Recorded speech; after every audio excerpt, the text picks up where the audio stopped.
we're going to be dealing with the Watchmen slash Showmer. So we're going to have the first person do their word, and we'll go from there. The first word we'll do will be the original word, which would be Showmer.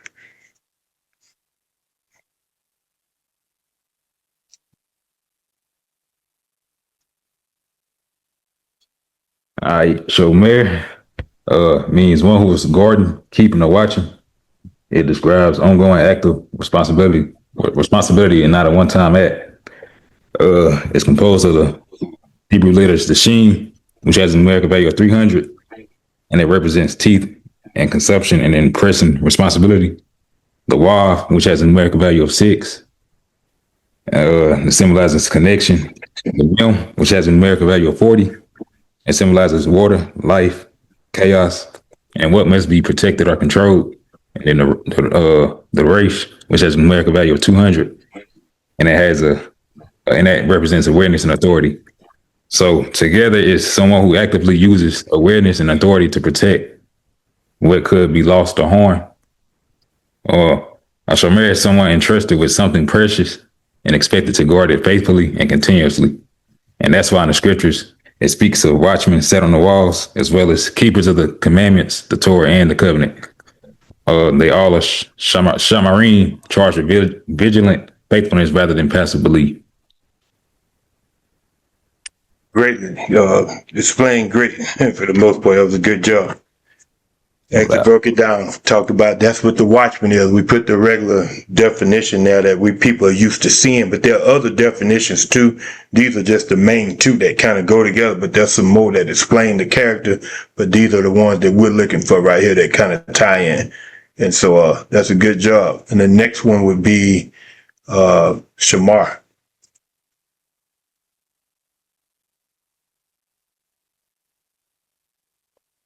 So Shamar means to be cautious or to be careful, and also to be alert, and to guard and to keep watch like a watchman. And it's made of the Vedic characters Sheen, Mem, and Resh.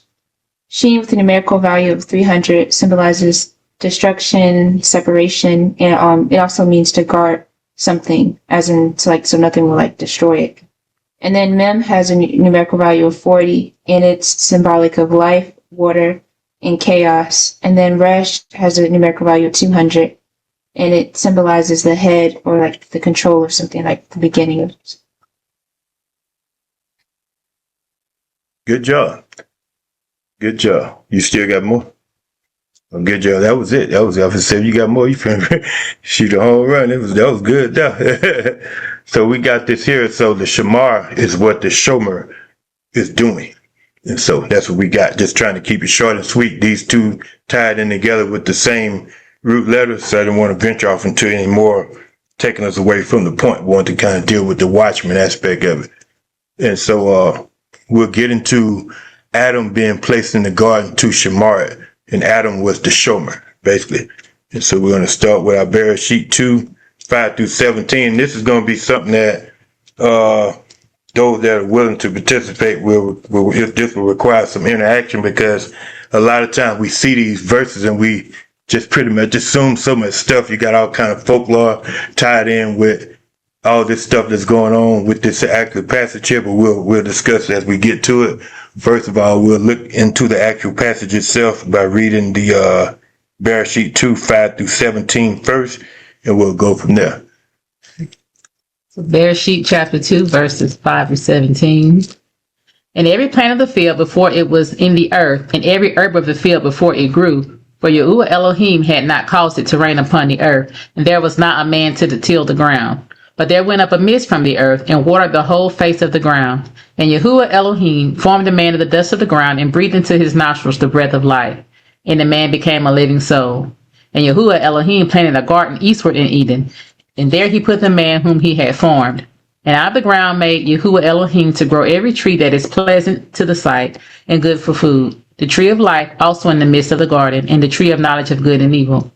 And a river went out of Eden to water the garden, and from thence it was parted and became into 4 heads. The name of the first is Pishon, that is it which compasses the whole land of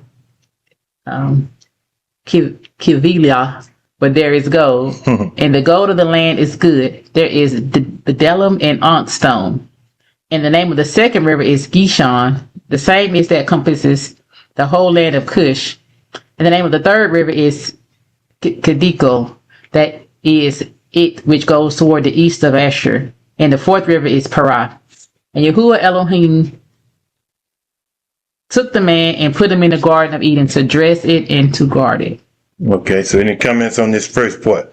Bereshit 2, 5 through 17, Adam's job.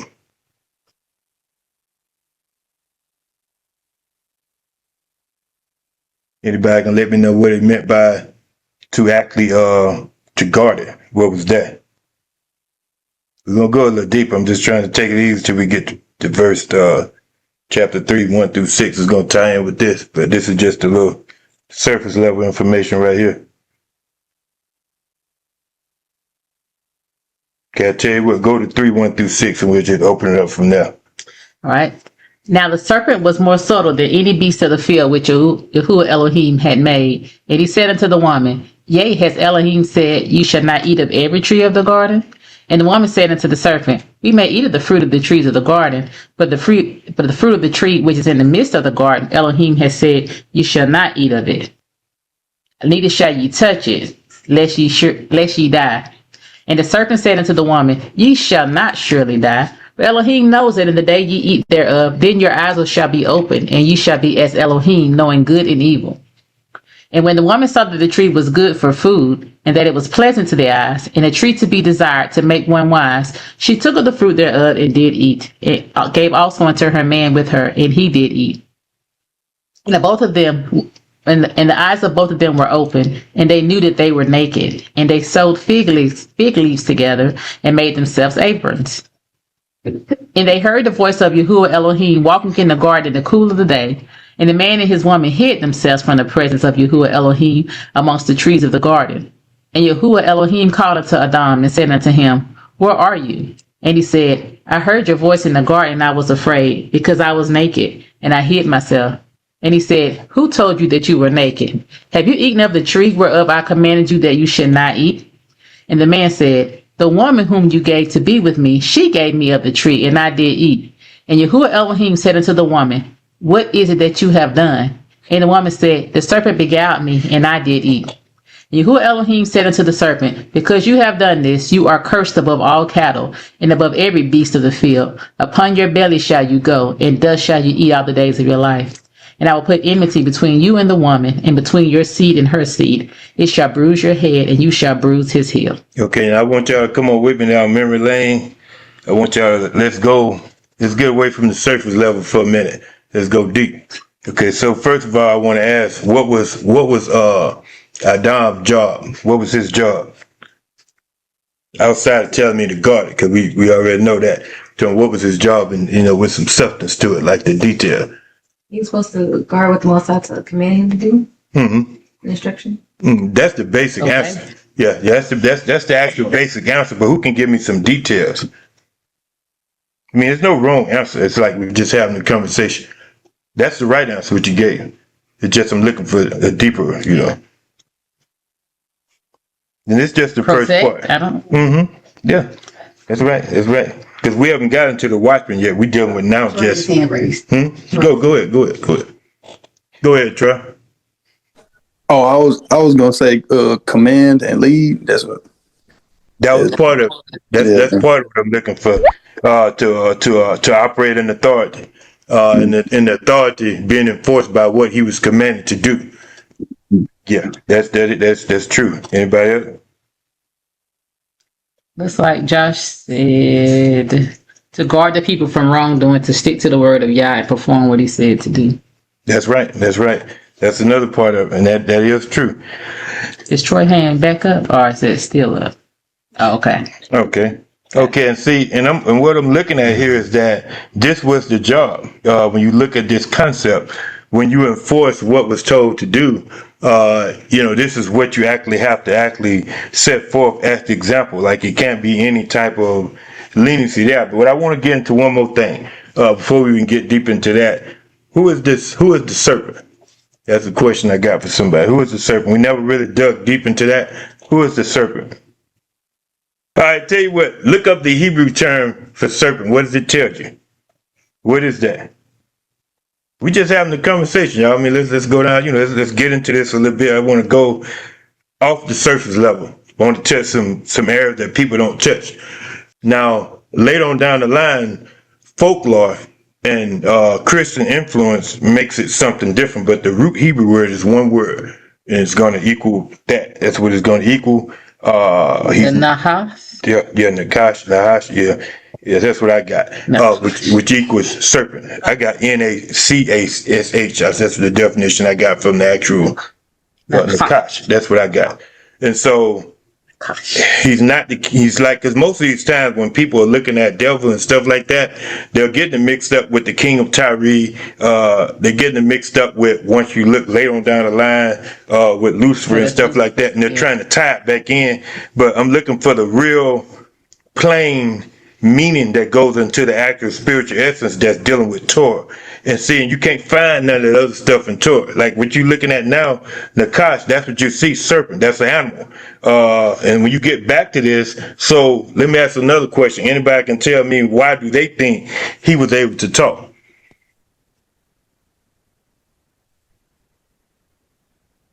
No trick question, like I just want to go beneath the surface, and get away from the surface level. Huh? Why was he able to talk? Like, the serpent, why was he able to talk? What went on with this concept of him being able to talk? Can you give me like a little small, sentence or whatever you can give me that you can actually explain why is he able to talk and what is going on here? Sure. Troy, go ahead.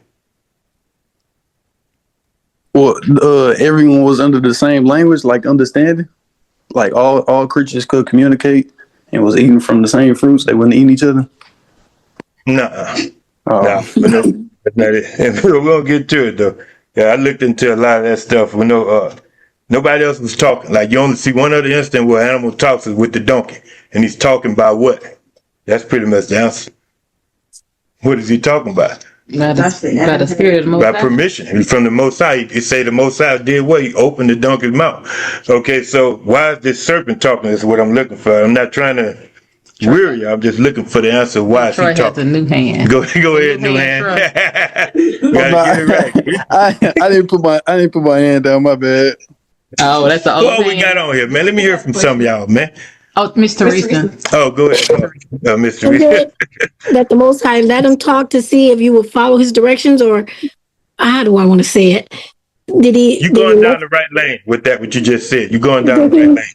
He let him speak just so that he would kind of see if they were truly a follower of him, if they were going to listen to his direction or his command, or if they were going to be disobedient. Is that?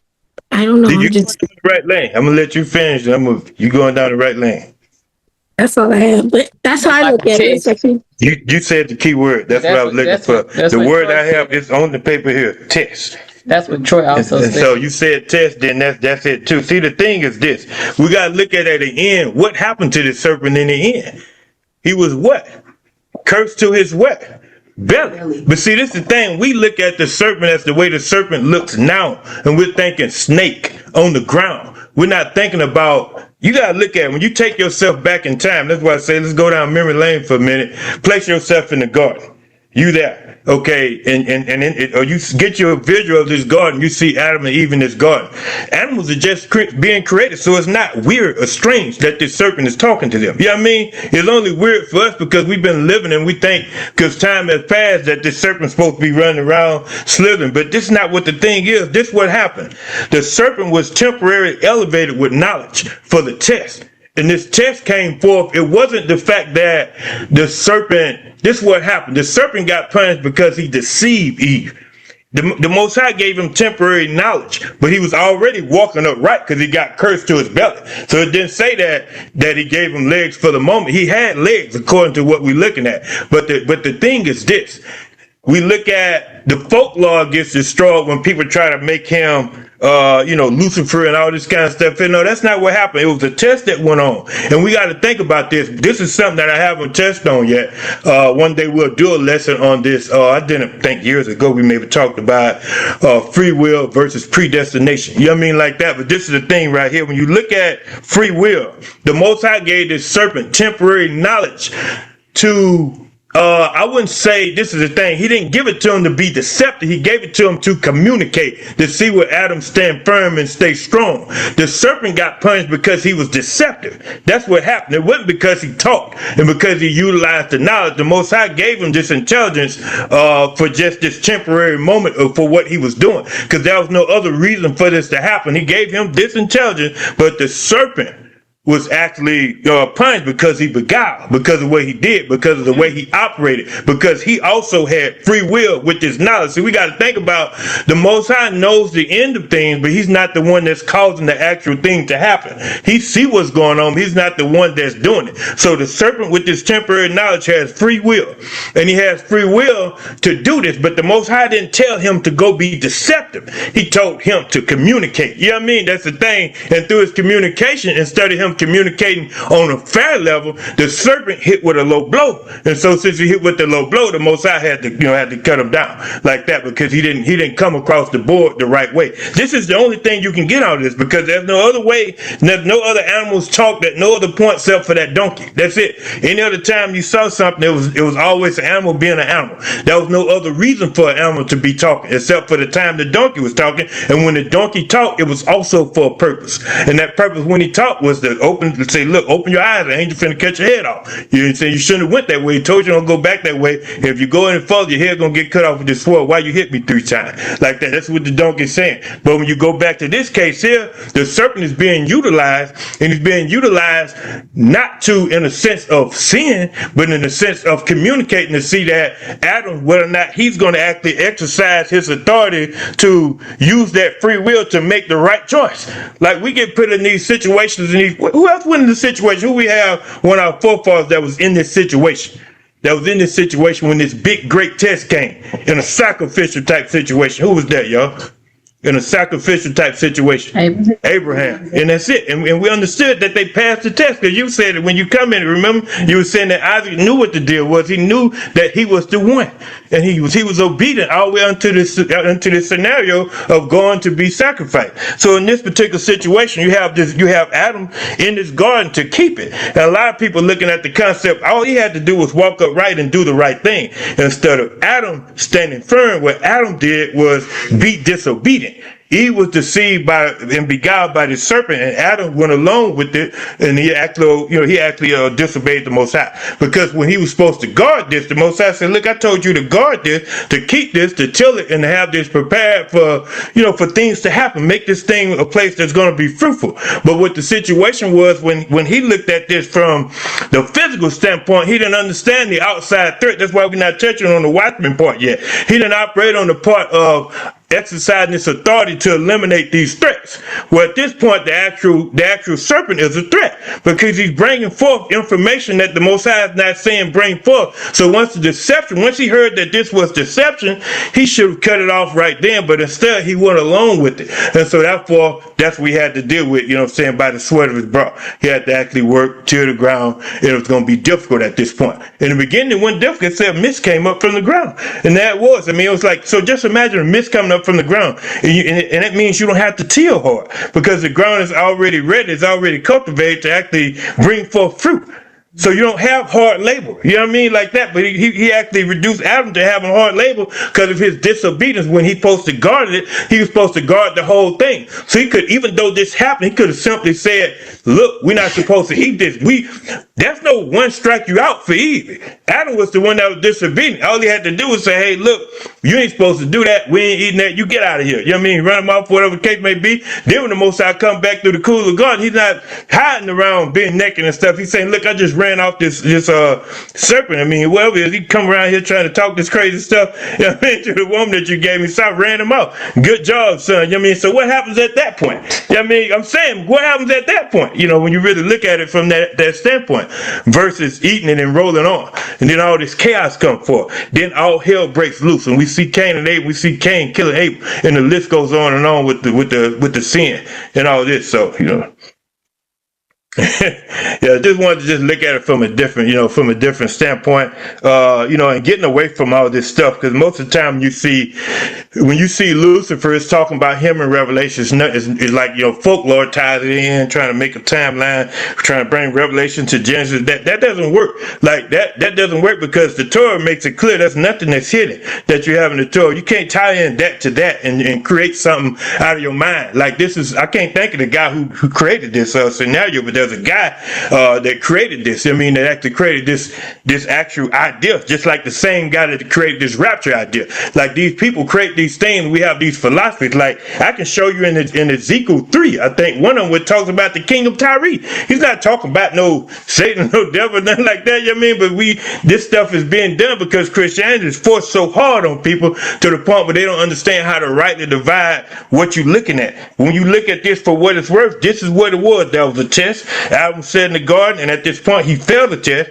because through his free will he decided to partake in this that the Most High said specifically don't do it. He disobeyed the commandment of the Most High. That's where the problem came in at. And at that point he could have killed it all. But instead, and there's no other school of thought that can say otherwise, because there was no commandment given to nobody but him. That's it. But since this did happen, the Most High had to let things trickle down. And now, you would look to him as he telling Eve, and then the serpent, he's going to have to, slid on his stomach like he was walking upright, and he didn't look weird because they had seen other people and stuff like that, and nothing else to compare themselves to. So they hadn't lived life to say, okay, who is this snake walking down the road? Like, there's school of thought to say he had 2 legs, school of thought to say he had 4 legs, but at the end of the day, he had legs and he wasn't bound on his belly.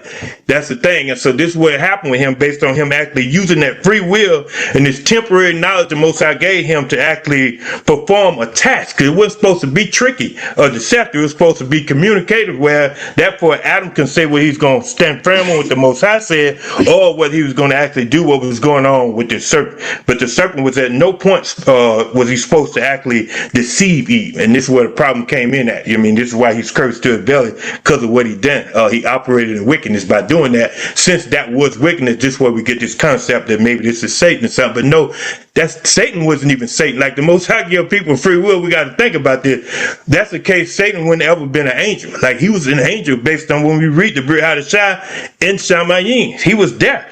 And he actually became deceitful within his own heart. And what he did, this is what people do. Like, evil is created within. Like, your heart becomes wicked. Your heart can become hardened. Your heart can become saddened. Like, everything we have that we learn through, I would say, folklore, Christianity, and all that, we attach things to some spirit at every point in time that, this is a wicked this and this and that. It's not saying these things don't exist, but what I am saying is that you can create within yourself wickedness and become a wicked individual without having to work anything from the occult world. You can just be a corrupt person. Some people just wicked at heart. And once they become wicked at heart, they may by nature attract certain things that are also wicked by heart. At heart. And that's what goes on. See, Satan himself became wicked within his own self. Like, he was actually there. Just amongst the Most High. This is why when you see this concept, every time you read, when you say in Job, where you come from, when it say when they came and the host of the Shamayim came, that came Satan also.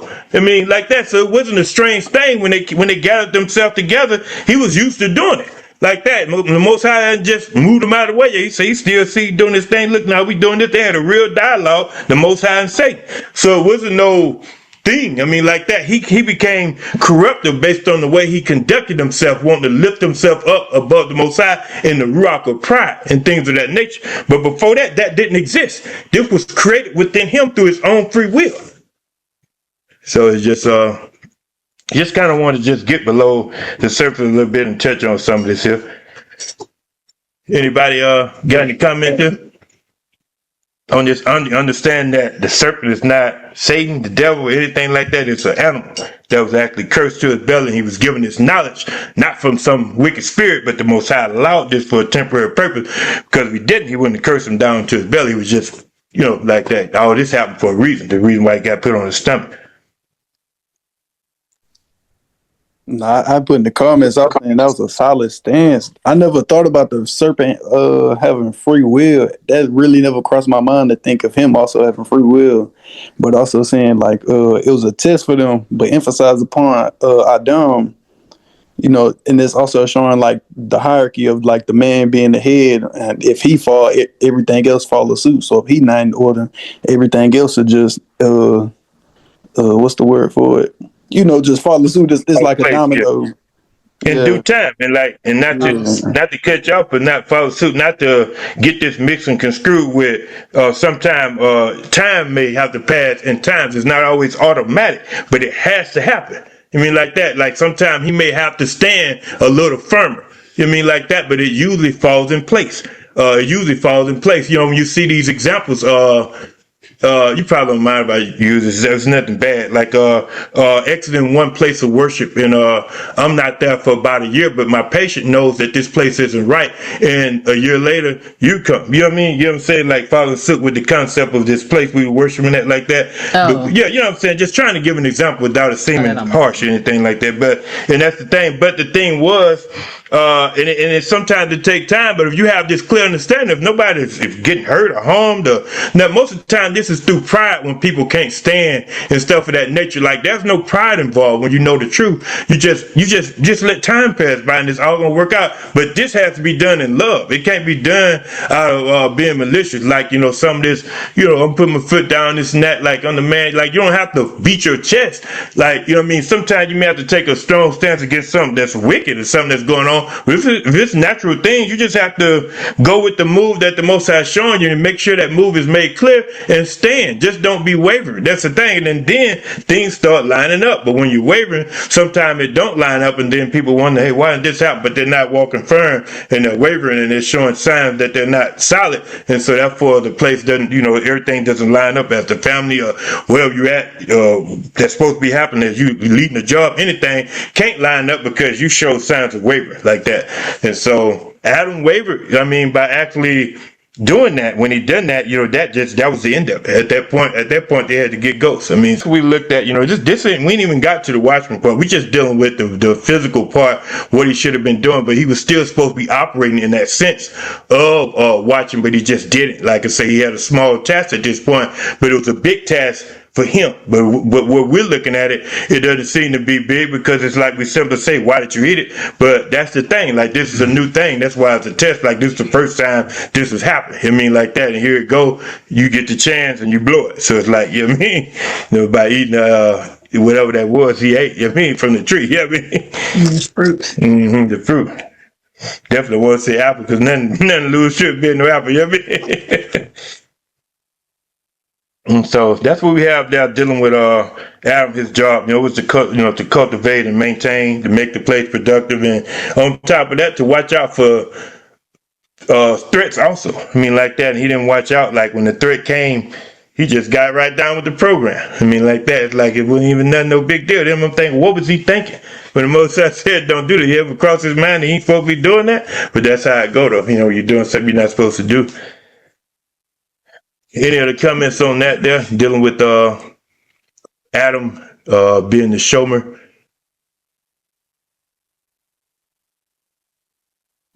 Okay, so we're going to go to Bamidbar and deal with the Kohen. We're going to deal with the priest for a minute in Bamidbar. Just briefly, just kind of want to mix it up a little bit. Verse 50, but you shall appoint the Leviim over the tabernacle of testimony, and over all the vessels thereof, and over all things that belong to it. They shall bear the tabernacle and all the vessels thereof, and they shall minister into it, and shall encamp round about the tabernacle. And when the tabernacle sets forward, the Leviim shall take it down, and when the tabernacle is to be pitched, the Leviim shall set it up. And the stranger that comes nigh shall be put to death. And the children of Israel shall pitch their tents, every man by his own camp, and every man by his own standard throughout their hosts.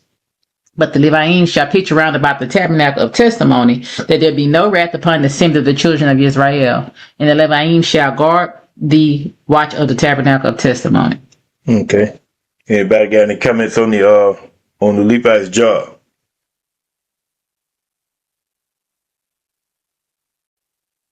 Anybody tell me what their job was? For sure. Yeah, that's technically it. Yeah, details. To take it up, put it down, the tabernacle, and guard it, and camp around it, pitch it. Yeah. Yeah, sacred duty. Yeah. Spiritual leadership, not casual. The purpose I have was to maintain ritual purity, service, and the presence of Yahuwah among the people, like that, because we understand that even when you go, and that's just reading that, but if you have any concept of just them as a whole, when they were offered these offerings, they couldn't be sinful at this time, like that, because of so we understand that they begin to take on sins, and then they begin to be killed at the moment, when they're dealing with the Holy of Holies. I mean, so they had to operate in the service, unto the Most High on behalf of the people and on behalf of themselves. And so had a heavy duty job to do. So pretty much understand that spiritual leadership, and it's not casual, it's not a common thing. This is something that not anybody can just go and do. You have to actually be ready. There are requirements, age requirements, age limits, and the list goes on and on. I think with it's 25 to get prepared, 30 to be one, 50 to stop, somewhere in that area. So let's go. Now we're dealing with the actual what we're dealing with here is the actual the responsibility of warning the people. The Showmer's responsibility of warning the people, or the Watchmen responsibility of warning the people. We want to look at a brief example dealing with Dawood. And so this is going to be 2 Samuel 18, 24 through 27. Right, 2 Samuel 18, verse 24 reads, and David sat between the two gates, and the watchman went up to the roof over the gate into the wall, and lifted up his eyes, and looked, and behold, a man running alone. And the watchman cried and told the king. And the king said, if he be alone, there is tidings in his mouth. And he came apace and drew near. And the watchman saw another man running, and the watchman called unto the porter and said, behold, another man running alone. And the king said, he also brings tidings. And the watchman said, methinks the running of the foremost is like the running of the Achiamites, the son of Zadok. And the king said, he is a good man and comes with good news. Okay, so what I want to look at is this right here. When you tie in 24, it says, David sat between the two gates, and the watchman went up to the roof over the gate unto the wall, and lifted up his eyes, and looked, and behold, a man running alone. When you see this picture right here, and you see this image, and you get into a watchman, I did this picture like this for a reason, because when we see this, and you read what the scriptures say, he's supposed to be blowing the trumpet, or blowing the shofar. But when you see this picture, what do you see? And what do you get out of this concept of this watchman and where he's at? What do you get out of this? What story does it tell you for the most part? Looks like he's surveying. He's surveying. That's good. Mm-hmm. Surveying from where? Up high. That's right. High elevation. Vantage point. On what? A tower. A tower, but also that's actually fortified. Like he's fortified to a degree, and he has on armor, and the city's fortified. He has on armor, he's ready for battle, but he also has that, you're not seeing it now because that wasn't the image for that, but he would also have the shofar to warn and to alarm the people. But this watchman isn't just blowing a horn like that. He has to be ready for battle also. I mean, he ain't just sitting there just there. Like, we ain't even gonna get into Jezebel, Jehu, and all of that when the watchman came at that time, when the situation was going on, when they had to throw it down from the wall. Like, these are warriors. Like, they ain't just there just blowing the horn. Like, they're there sounding the alarm, but they can fight too. And they're ready for battle physically and spiritually. You know what I'm saying? So they have to actually be ready to handle business that, on every case. Can't just be sitting there, they're not just what you call musicians. You know what I mean? Like that. They're not able to be a warrior at the same time, able to sound the alarm too. A lot of times we think just the instrument, but the instrument is a tool that's saying it's an alarm, like it's harm coming. So what? When harm comes, what you got to get ready to do? Defend yourself, not take off and run. I mean, that's it. So that's what he's ready to do. Defend the city at all costs. He's ready to defend the city. We never see this side. We always hear about the trumpet and the shofar and all this stuff. We don't understand that they're not punks and that they're ready to knock somebody's head off. You know what I mean? For real. That's about to go down with him. And so just wanted to just touch on that. Just looking at this concept, when you see these fortified walls, you see this city, you see this is solid. He's solid. He has on all his armors on, and he's looking, and he's sitting there, and he can see a lot. He has this eagle eyesight where you can see what's going on, not just in the physical, but also in the spiritual. Also, when you look at it, but we only hear about most of the time the spiritual. I want to look at the physical also to know that it's not just one thing. You have to be ready. Like everything is spiritualized to the point where people don't think they're supposed to be ready for no physical altercation at all. Like that. This is also learned in Christianity, not being ready for physical battle. Like that. You're supposed to be ready to protect yourself at all costs. You're not supposed to be running around saying you're gonna leave it in the hands of Jesus. You know what I mean? Like that, this is what you learn in church. Like that, like you're supposed to be ready to fight. If you want to use that concept, what did Peter do? He cut the actual soldiers' ear off. He was ready for war. That's why he get his name. He wasn't just sitting around. He had no punks with him. And so let's get into Ezekiel 33, 1 through 11. Now we're getting into the job of the watchman and what is his responsibility. So Ezekiel 33, 1 through 11. Verse 1. Again, go ahead. Again, the word of Yahuwah came unto me, saying, Son of Adam, speak to the children of your people, and say unto them, when I bring the sword upon the land, if the people of the land take a man of their coast and set him for their watchman, if when he sees the sword come upon the land, he blow the shofar and warn the people, then whosoever hears the sound of the shofar and takes not warning, if the sword come and take him away, his blood shall be upon his own head. He heard the sound of the shofar and took not warning, his blood shall be upon him. But he that takes warning shall deliver his soul.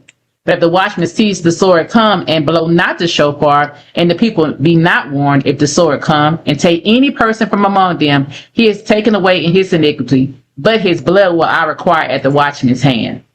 So you, O son of Adam, I have set you a watchman into the house of Israel. Therefore you shall hear the word at my mouth and warn them from me. When I say unto the wicked, O wicked man, you shall surely die. If you do not speak to warn the wicked from his way, that wicked man shall die in his iniquity, but his blood will I require at your hand. Nevertheless, if you warn the wicked of his way to turn from it, if he does not turn from his way, he shall die in his iniquity, but you have delivered your soul. Therefore, O son of Adam, speak unto the house of Israel. Thus ye speak, saying, if our transgressions and our sins be upon us, and we pine away in them, how should we then live? Say unto them, as I live, says Adonai Yahuwah, I have no pleasure in the death of the wicked, but that the wicked turn from his way and live. Turn ye from your evil ways, for why will you die, O house of Israel? Okay, so we're dealing with the actual the Showmer. The watchman. What is the watchman's role? Guard, to warn, to protect. Not at once. Yeah, go ahead. That's right. That's right. But everybody else said? Protect. To warn. Yeah, that's right. Yeah. And, go ahead. Teresa. You said it. I was just going to say to warn the people. Okay. Right. Yeah, to prevent unnecessary destruction by warning others. And it's not optional. He must sound the shofar when danger approaches. And if he don't sound the shofar when danger approaches and someone is harmed, then the blood is on his hand. Because this is his job. This is that's the severity of his job. It's a serious job. So he can't be thinking about nothing different. So there are certain characteristics that he have to have. What are those? Characteristics of a watchman. No trick question. No quit. There's just simple. Vigilant. Huh? Vigilant is one. That's right. Yeah. Anybody else? A watchman. What do you have? What do you need to do this in order to actually perform this task? Vigilant is perfect because you got to have that from being there, and not just vigilant physically, but spiritually also. There you go. That's right. And what you say, babe? So you got to be bold, have strength. as you say, can't be no punk. No, you gotta be ready to defend. So what happens after you done that? You gonna pray? That's it, you know what I mean? You gonna go fight. You know what I mean? It's like you think about this, and this is what people think, oh, it's just time to start praying. And this is all we learned, the Christian perspective of what it is with a watchman. You don't understand how important it is to defend yourself. Like it's more to it than that. Like it's not just about something in the spirit. Like that, we have to understand that we are spiritual beings, but we're not all limited to everything happening just because you notice it and it's supposed to get fixed. Like sometimes you notice things to get prepared to handle it. That's the thing, not just to notice it and then it's going to just go away because you said a prayer. Saying prayers have handicapped people at the expense of not using imunite behind it. Like that, they're praying and then there's no other action with it. Like there's no instruction that came and you're just doing that. It's like you're looking for all grace and mercy. And you're not looking for anything outside of that. Like you have to have some action to follow. Like you say, you have to have a keen sense of awareness and discernment. Like you said, vigilant must operate in authority and courage and operate in immunity. You know what I'm saying? Like all this stuff has to happen. When he see it, then he actually has to warn the people.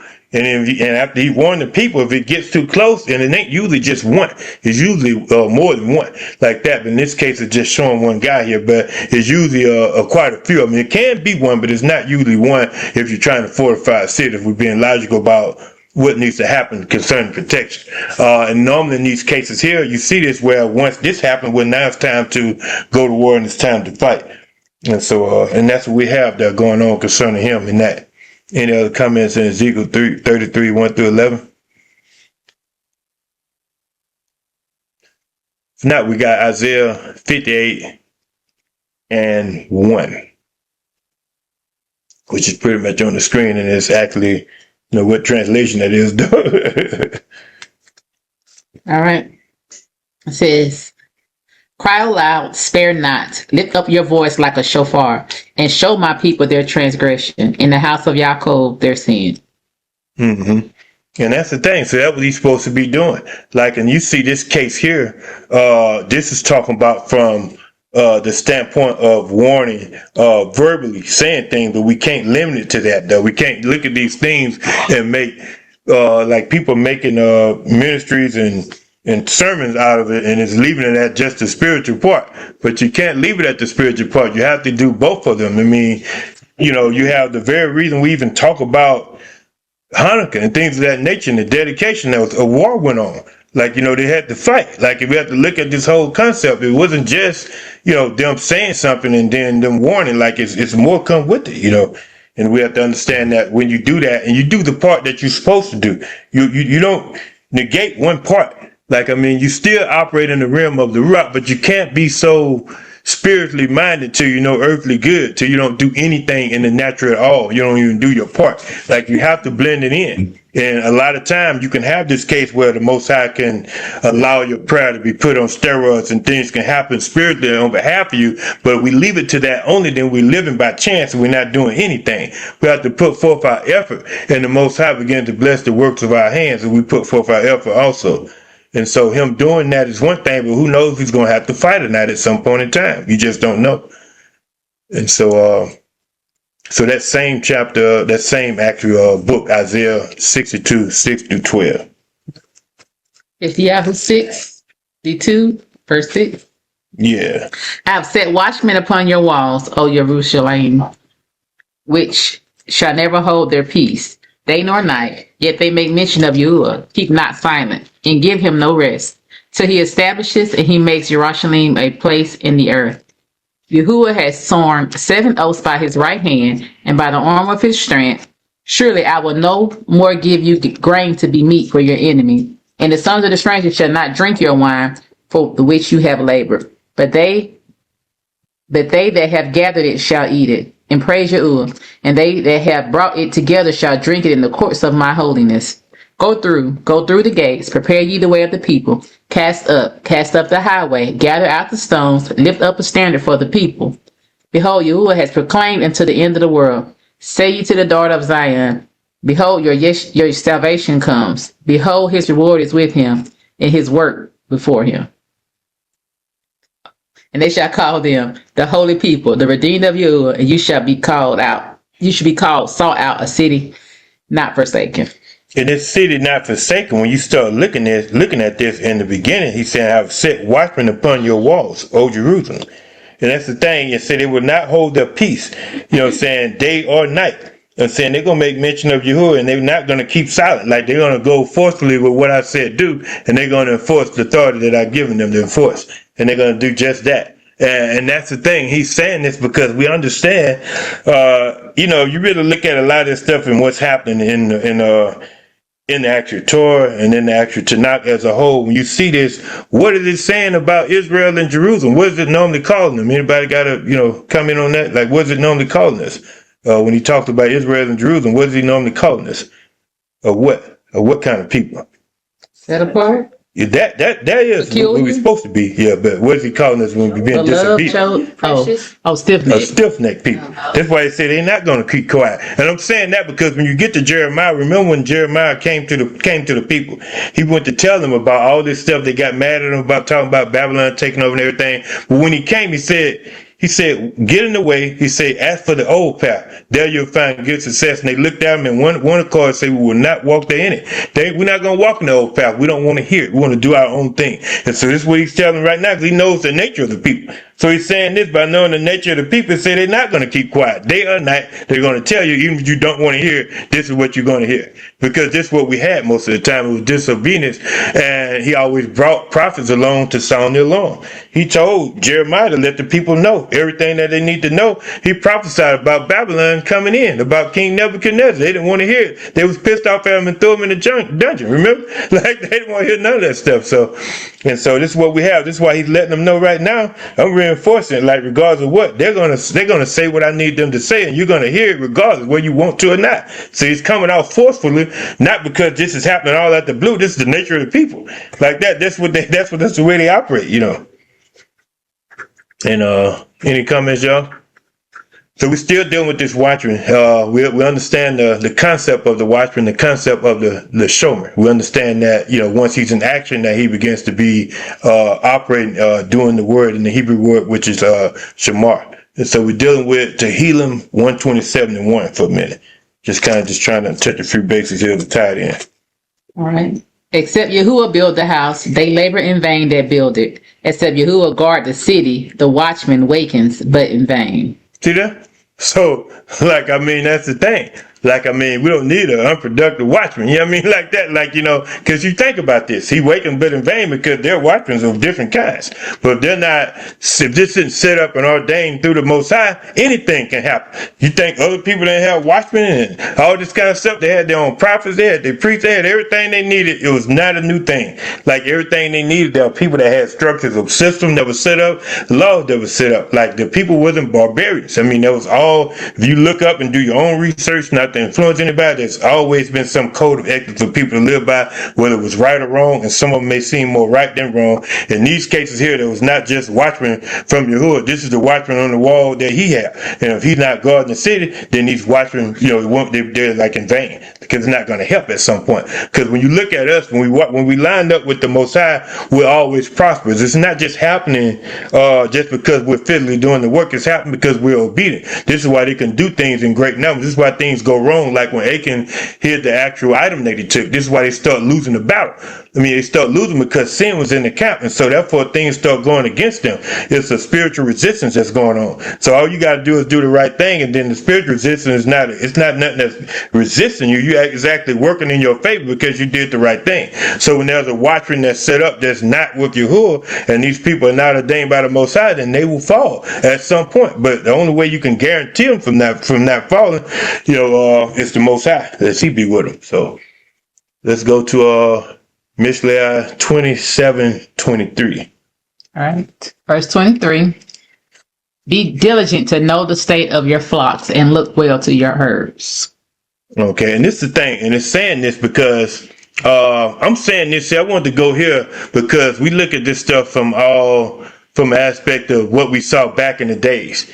Watchmen now kind of like the priest, while their time is limited, they gotta stay hip to what's going on and stay in the know. You know what I mean? So Watchmen now, they're not limited to what you thinking from like antiquity only. That's just the actual foundation of it. Like you have Watchmen now that may let you know in this new age time a wicked trend that's going on social media or something like that. I mean, like that. It's not saying that they're social media watchmen, but they can warn the people because the people are getting caught up behind technology and certain things that can lead them down the wrong road. So Watchmen could be saying, don't fall for this trick that I've been seeing going on. Like, you know, because see, you got to think about this.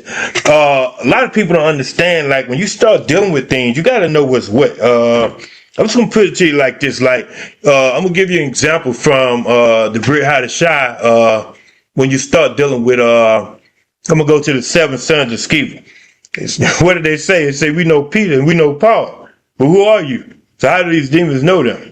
They know them because they know that they're operating in the spirit realm on the regular. Like they're actually doing things that we don't understand because, and I can't get to breaking it down on here. I'm just going to put it to you like this. Once you start getting to a point in the Most High, things start happening through visions, through dreams, through all kind of different wars that you go through. And they know you because you went to battle.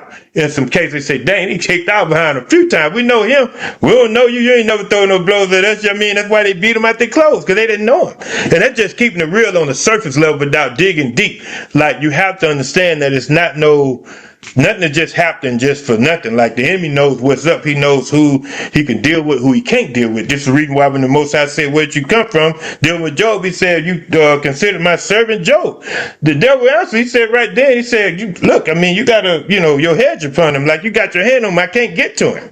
Like that. So how am I get to them? You got them, protected. So it's not like we're not, like certain things like it's off limits because of certain various reasons, but then tests and trials come. This is why you start digging into some of the dynamics of the Brit Hadashah when he delivered, I want to say either Hanemus or Alexander over into the hands of Hasatan that he may teach them not to blaspheme. Like that. They would deliver it. Like they're over into the hands of them like that. So like you understand this is happening for correction. Sometimes certain things may happen to people and then they begin to be aware of that realm and that realm that you don't see with your natural eye. And so, just as a concept of things, I mean, but so there may be people that are warning people in this new age time what's going on, and that may be showing things that they need to steer away from. And not that they're caught up into it, but the Most High, even if you lead them that one time to show them something, they say, boom, this is what I want you to show them to stay away from, because this is going to take a lot of people down. A false doctrine, a false prophet, or anything. So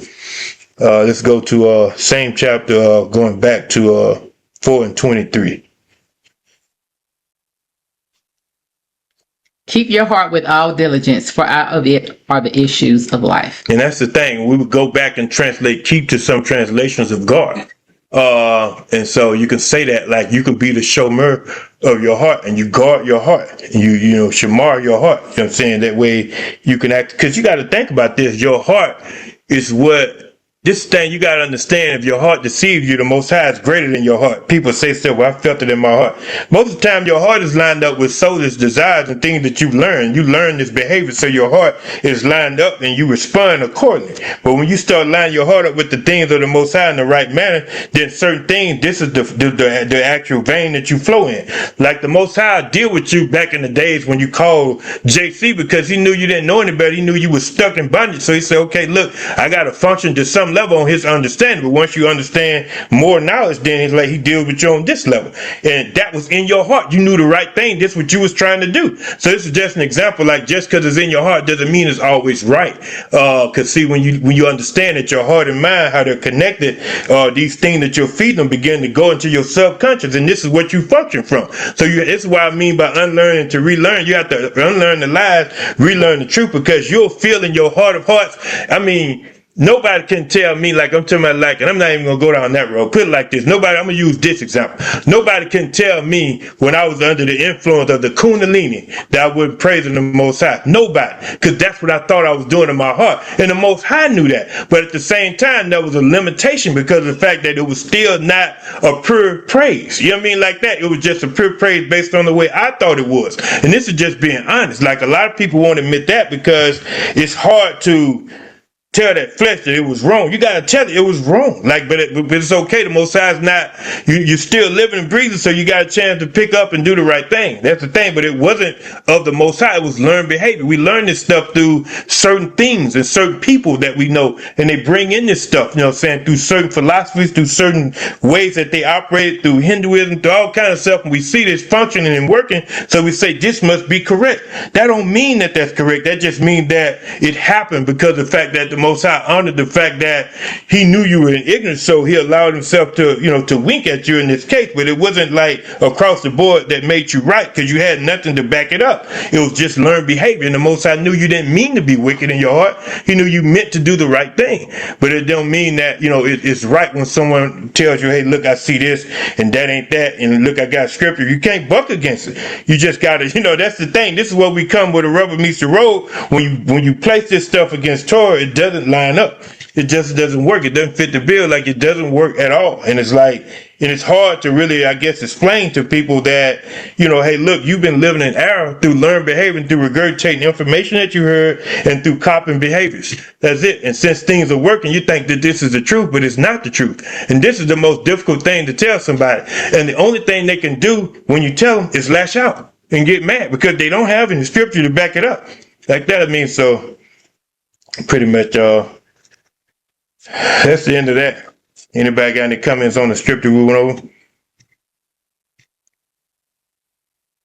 Abba Yahuwah, we thank you for the word that went forth. We magnify your name because you're worthy. Total Yah for just giving us the breath of life once again this morning. We thank you right now as we look forward to another fabulous day, and we just appreciate you, Abba Yahuwah. In the name of Saint Yahushua, we pray. Hallelujah. Barak Hashem Yahuwah.